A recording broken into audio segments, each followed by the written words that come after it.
Should it have taken an elderly man's critical injuries in Auckland's shopping district of Newmarket to get Auckland Council to rush in a temporary fix to dangerous holes in the pavement? Local business owners say they've been pleading with the council for months to fix the holes around footpath trees. But on Monday, an elderly man was rushed to hospital after tripping and falling over one of the holes, smashing his head on the pavement. Locals say it's ludicrous that the high traffic and high rent paying area is so neglected by the council. Our reporter Alex Perrottet and cameraman Nick Monroe went to investigate.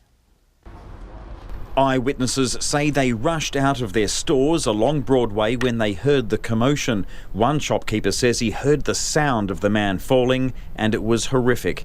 He saw the man hitting his head on the sharp edge of the hole, which became embedded in the man's head and knocked him out. The owner of clothing store Route 66, Todd Mail, ran up when he heard the sirens. And the poor guy was just being put into the back of the ambulance, and there was a crowd of people, and learnt that he fell into that hole and was badly injured. Before that, did you have any concerns about the safety of some of these holes around the trees? It literally has been just waiting for this stupid accident to happen. I can't believe it's taken so long for it to be addressed, the problem to be addressed. Kevin Lamb is the CEO of Age Concern Auckland and says it was an accident waiting to happen. Where are you going to go if you want to get there? You're going to stand up. You can't go that way because it's blocked off. You're going to come straight through here. You're already in the hole. You get your foot caught there. You're going to fall over. So, just a bit of sensible, common sense thinking would have made a huge difference here. Mark Knopf-Thomas is the Chief Executive of Newmarket Business Association and says he's pleaded with the council for months and months to solve the problem. This is a pathway to the Blind Institute at the border of Parnell and Newmarket. A lot of elderly people coming through. We have a very strong elderly consumer demographic.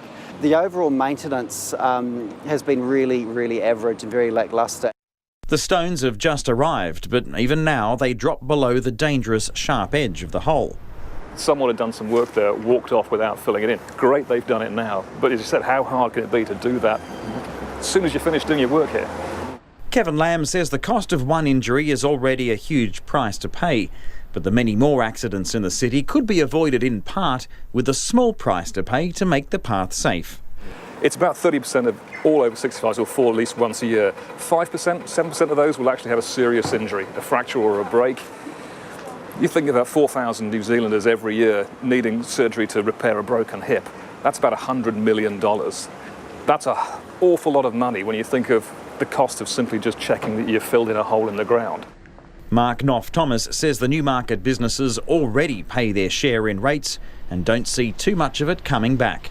It's just disappointing where they're talking about having increases in rates and things. Well, it's not really fair to do that to Auckland ratepayers when you're not even delivering on the actual core basic services that every council should be doing for their communities. Last week did a walkthrough saying, for God's sake, can you please just deal with this? Well, that was before the accident happened? Before the accident happened, in fact last Wednesday. So there was no response on the Wednesday. The accident was on Monday. And then you spoke to someone in the media, and what happened after that? Oh, within 24 hours, most of the issues we've been focusing on have been addressed in some way, shape or form. Auckland Council declined an offer for an interview today and could not send a promised statement in time for our deadline. For Checkpoint, Alex Perrottet. Well, just before going to air tonight, we did receive this statement from Auckland Council's Head of Operational Management and Maintenance, Agnes McCormack. We are very concerned to hear that an elderly man tripped over a tree pit and was injured on Broadway on Monday. We are exploring a more permanent solution to fill the tree pits with rubber surfacing. And contrary to what Checkpoint heard from those business owners, the council says it was made aware of the danger on February the 26th and sadly couldn't get there to prevent the incident almost a week later. The council says it is investigating its lack of urgency.